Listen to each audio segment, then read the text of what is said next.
Just want to cut them. This one here I would cut as fine as you possibly can, because this is like, you don't want the onions to be sticking out too big, so you want to.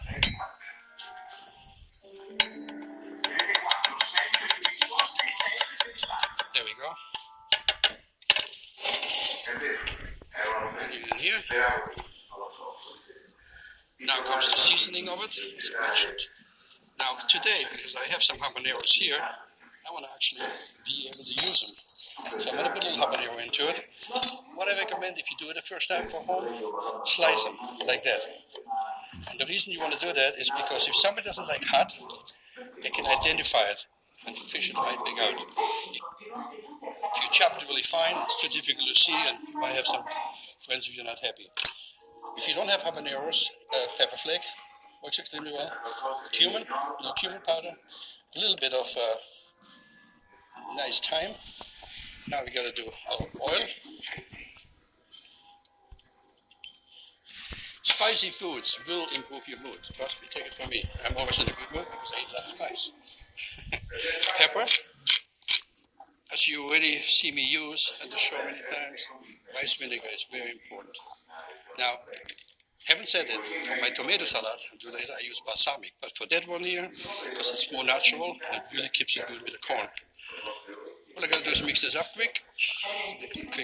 Look at this. At this stage, I would leave it sitting in room temp. Then, like I say many times, you want to re-season everything. So you want to make sure that you get back and dry it. Because no corn is ever the same. See here. Wow. This corn is really sweet. Beautiful. So the sweet of the corn, the acidity of the vinegar, and the spices together mixed it, an unforgettable experience, I'm telling you. Now comes the one that everybody kind of makes and everybody kind of knows, and this is our tomato basil salad. What tomato would you use? This time of year, I would use plum tomato. At the regular time, summertime, I would use obviously nice Jersey or other heirloom tomatoes, but this time of year, it's just a nice plum, and the reason for this is because I can slice it in a sliver. It's more presentation. The effect of the presentation is nicer. Just going to take the end off, go down like that, and literally like so. That's it. And leave the seed in it completely, because you like the little acidity in there. You can also cut it like so. Either way you want to do it, really no right or wrong. And just cut it out like that. It's also very good with some mozzarella, like a caprese, mozzarella buffalo goes in there. Anything you want really works extremely well. And like I said, those plum tomatoes are my favorite that I use exclusively for my tomato sauce, to make concasse, anything, because it's has the best of flavor, it's not too acidy, and it's more fleshy. So if you wanted to take the seeds out, like some recipes will tell you, just all you do, go like that. It's really easy. And also, if you get recipes that tell you that you need a julienne of tomato, see, this one can really julienne really good. So you find recipes that tell you that, don't be scared of it. It's very simple to do. Let's throw it in here. Voila.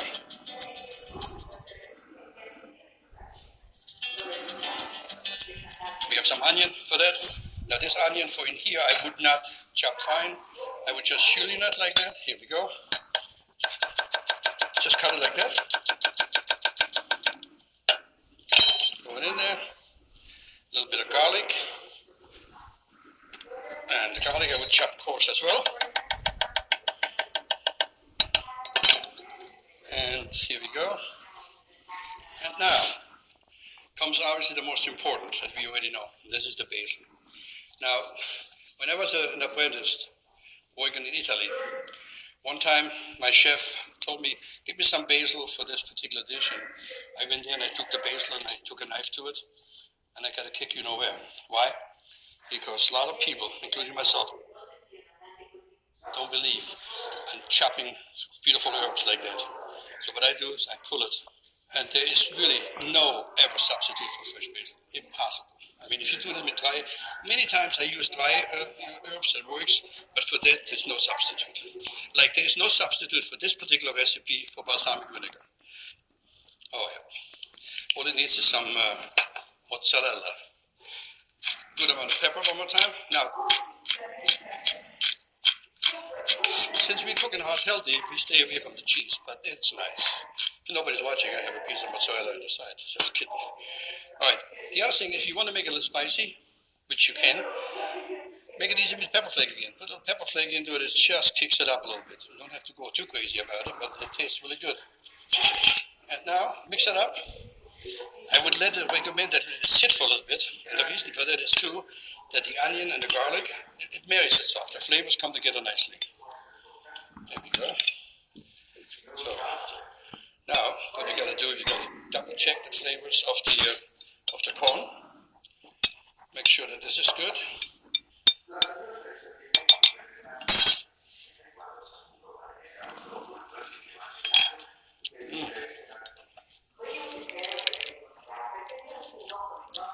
If you try those recipes the first time, when you're used to cooking with salt, it's a very different approach. So when the first couple times you do it, and your guests or your family might say, hey, there's some salt missing, it can be you need a little extra work. And the extra work meaning you need the extra flavors into it. This one right now is a little weak. Well, I already have green pepper in there. I didn't put a scallion into it. So the scallion would make the difference because it's onion related. And the scallion would get some good flavor. Sometimes you don't have to, sometimes you should. So I'm going to put some scallion into it. And also I'm going to put a little bit of more red bell peppers into it, just to kick the flavors up a notch. And the reason for it is, like I said, I'm not making any excuses for not using salt, but you have to really think over what you put in. Because we cook with no salt, because salt is very dangerous for your cardiovascular system. And also, in America, unfortunately, we consume way too much salt. Everything is salted. Everything is salted. So this one over here, we're just going to do a quickie dice. It's also nice for color. One thing I find, since food appeals to the eye, it's also very important that you put a lot of sensuality into your food by using different colors and by using different flavors. And mixing the hot with the spices together will normally turns out really good. So I'm just going to chop those ones down. Very easy chop. Like so. I'm just going to do a quick chop here. Very nice. We call this a brunoise, by the way. If you get a recipe book and it tells you cut something in a small dice, we call it brunoise, just like that. Put it in there. Red peppers, by the way, are very, very high on antioxidants, so they're very good for you. Not just because the looks, but also it's good. So now I'm going to play this one up, because I can't wait to make quiche. That's driving me crazy behind me. So this one over here, I have a nice, beautiful plate here. I got a little bit of radicchio right over here.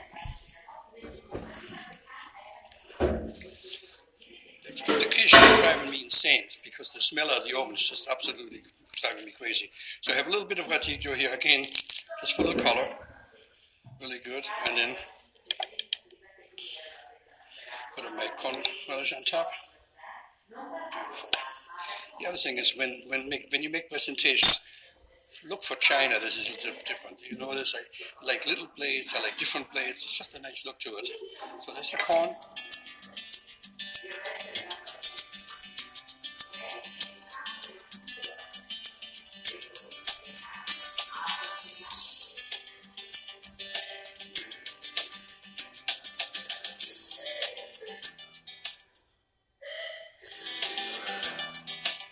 Next I do my tomato. For the tomato, I use a little bit of frisee. Any lettuce would work. Frisee to me is just cool. Also, what happens with the frisee, it keeps extremely well. So the frisee makes it look good and keeps well. Put a little frisee on the side and then just ladle your tomato basil on top. Again here, that is, give me the mozzarella, please. Here we go. So I need to just set it rightly nice on top. Again, presentation is half of the game. You can take those tomatoes and chop them down, unidentifiable, no good. This way, it makes it just absolutely beautiful. Put it on top, there we go. This is a great starter or just a meal, like I said, anytime, and especially in season, no question about it. Basil on top, there we go.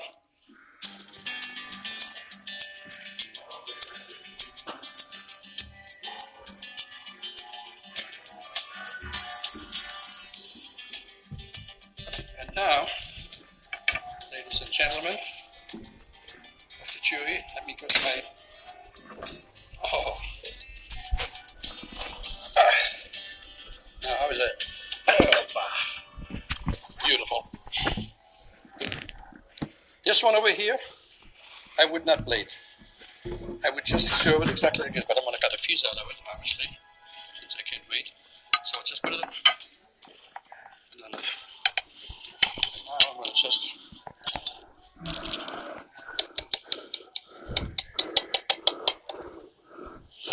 Nice, the ricotta has beautifully melted into it.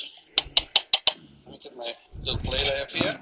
Alright, let me recap what we did. Obviously, you already know my fantastic corn relish. Like I said, if you like some heat in it, habanero is great, but slice it. The tomato salad speaks for itself. The basil is just really, really great. You know, most people don't realize that tomatoes lower blood pressure, full of vitamins, full of potassium, and matter of fact, everything that you see here and then some is in this quiche. So this Regina di Fatima, tu regina nostra, madre di Dio e di Gesù, prega per noi, accogli le nostre preghiere degne se degne.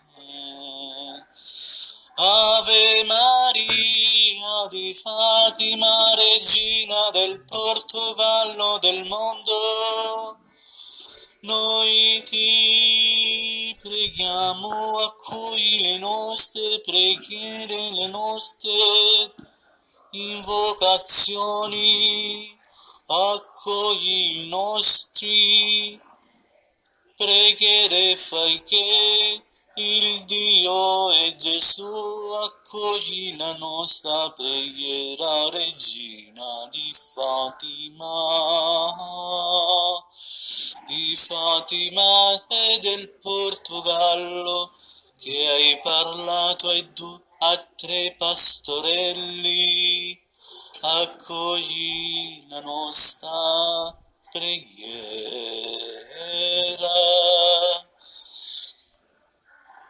Accogli e saudisci a voca